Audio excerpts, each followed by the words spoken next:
So here's what. According to a recent Morning Consult survey, Yes. 66% of workers wish they had more time off from work. Our next guest says, don't worry if you don't have enough vacation days, because you can have your work and your vacation too.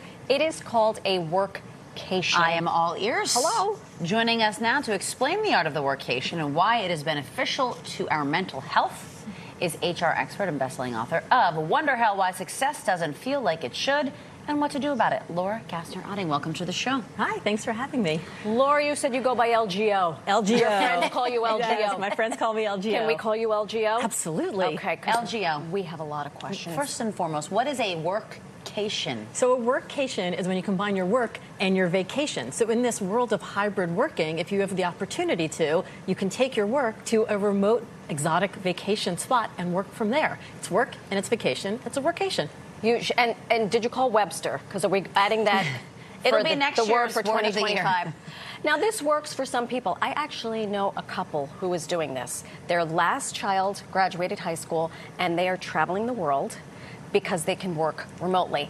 Clearly, this does not work for everybody. So who is this really geared towards? Well, people who are working in a hybrid environment, if they're working from their desk, they can be anywhere, they're using the same tools in the office that they're using in their homes, they can take those and they can go anywhere. I ran a hybrid company for 15 years, like starting in 2002, before it was COVID cool, like before we had the tools. And everyone would say, like, oh, Laura, how do you judge the quality of your employees' work? And I was like, are you ready? Are you sitting down? By the quality of my employees' work. Huh. Fancy that. Fancy that. You seem like a good boss. How do others, though? I can imagine not everybody's as easygoing about it. How do you convince or talk your bosses into allowing this? So you have to sit down with your boss and have a conversation about the metrics by which you, your projects, your teams are being judged.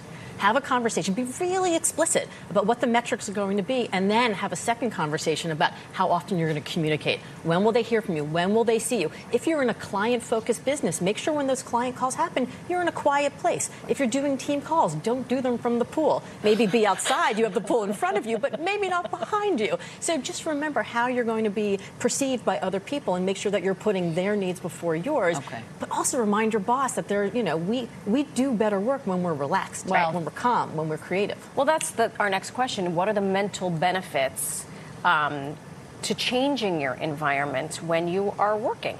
So we always say, like, oh, I get my best ideas when I'm in the shower. I get my best ideas when I'm on a run. Yeah. It's not that we get our best ideas there. It's actually, that's the only time we let our brains relax. Right. So all the ideas that have come at us can alchemize into more creative solutions. So if we talk to our boss, we show them the science about how leaving our current environment staves off burnout, creates more creativity, allows us to actually bring solutions back to the office. When we come back ready and rested, they might actually be a little more intrigued by it. Maybe they might want to take one themselves. Exactly. Right. Okay, so we've gotten all that off the table.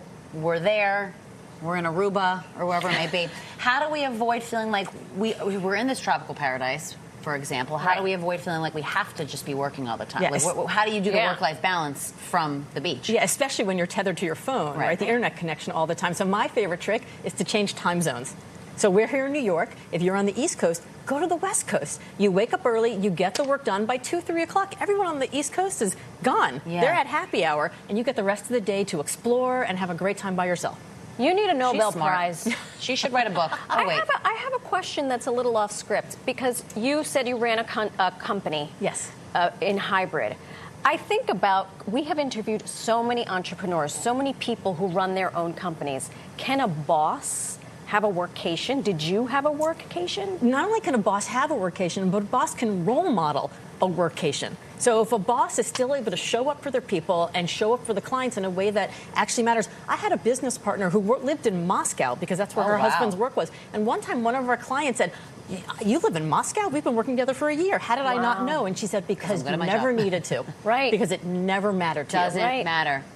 Look at that. You know. Here's to being a boss. I love all of this. Okay. When is it best in the calendar, year, week, whatever? When do we take this workcation? So I would do it midweek, right? Thursday to Tuesday when it's cheaper to travel. Then you get the work done on Thursday and Friday. You spend the weekend and enjoy yourself. Then you get a little Monday, Tuesday work, and you've been able to have both the work and the vacation, 0 paid time off. I will say on that Metro North, Wednesday, well, especially now because it's summer, Wednesday and Friday, empty. Yeah.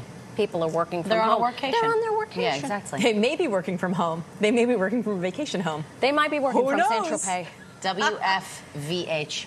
All right. Okay. Yes. So if you could, what if you can't take the workcation, the workcation? Yeah, workation. How we talk about work-life balance. I say it's very difficult in broadcast It news. is. I'm asking for myself. Yeah. How do I do it? Because not every position in the career ladder can truly achieve work-life balance. True, true. So I ask myself the question of what are the things that only I can do? Right. Are there things that only I can do, and anything else that I am not the only person that can do, I figure out, does it have to be done at this time? Does it have to be done in this moment? Does it have to be done by me right now?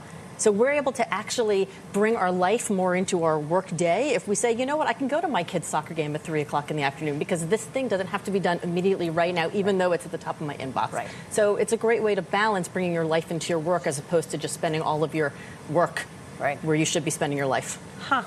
It takes a little more lead time on the front end. Yes. To communicate, to understand what your role is, get what everybody your on board. job is. To build the trust That's with right. your coworkers and your bosses and That's your clients. Don't abuse it for the rest of us. That's right. Okay. Here. LGO. LGO. LGO. Thanks, girl. It's great to be here. If you'd like to learn more about a workcation or how you can empower yourself at work and in life, follow Laura at HeyLGO on Instagram. And the book drops in paperback today. Today. Happy Pub Day to you. Today. Thank you. That's right. Love it. Here we are. Okay, even after years